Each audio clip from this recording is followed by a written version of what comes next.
Ayatollah Syed Ali Husaini Khamenei का जन्म 17 जुलाई 1939 को मशहद, ईरान में एक धार्मिक शिया परिवार में हुआ था। उनके पिता सैयद जवाद खामेनेई मशहद के प्रसिद्ध इस्लामी विद्वान थे और उनकी माता भी एक धर्मनिष्ठ परिवार से थीं। बचपन से ही खामेनेई का झुकाव इस्लामी शिक्षा और कुरान अध्ययन की ओर था। उन्होंने कुम मदरसा, सेमिनरी ऑफ कौम में इस्लामी धर्मशास्त्र, अरबी साहित्य और दर्शन की पढ़ाई की। वहां उन्होंने महान धार्मिक नेता आयतुल्ला रुहुल्लाह खुमैनी से शिक्षा ली, जो आगे चलकर ईरानी इस्लामी क्रांति के नेता बने। 1960 और 1970 के दशक में खामेनेई ने शाह मोहम्मद रज़ा पहलवी की सरकार के खिलाफ क्रांतिकारी आंदोलन में हिस्सा लिया। इस कारण उन्हें कई बार गिरफ्तार किया गया और जेल में रखा गया। 1979 की इस्लामी क्रांति के बाद जब शाह का शासन समाप्त हुआ, खामेनेई तेजी से सत्ता के केंद्र में आ गए।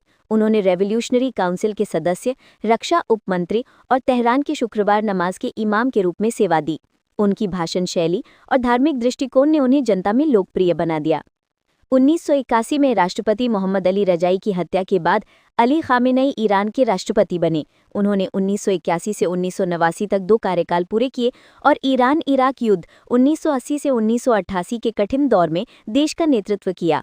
1989 में आयतुल्ला खुमैनी की मृत्यु के बाद ईरान की विशेषज्ञ सभा असेंबली ऑफ एक्सपर्ट्स ने अली खामेनेई को ईरान का सर्वोच्च नेता, सुप्रीम लीडर चुना। उस समय वे सर्वोच्च धार्मिक पद के अधिकारी नहीं थे, लेकिन उनकी राजनीतिक और धार्मिक क्षमता के कारण उन्हें ये पद मिला। सुप्रीम लीडर बनने के बाद से उन्होंने ईरान की नीतियों को दृढ़ता से पश्चिमी देशों के प्रभाव से दूर रखा है। उन्होंने परमाणु कार्यक्रम को आगे बढ़ाया और सीरिया, हिजबुल्लाह और यमन के हूती समूहों जैसे सहयोगियों का समर्थन किया।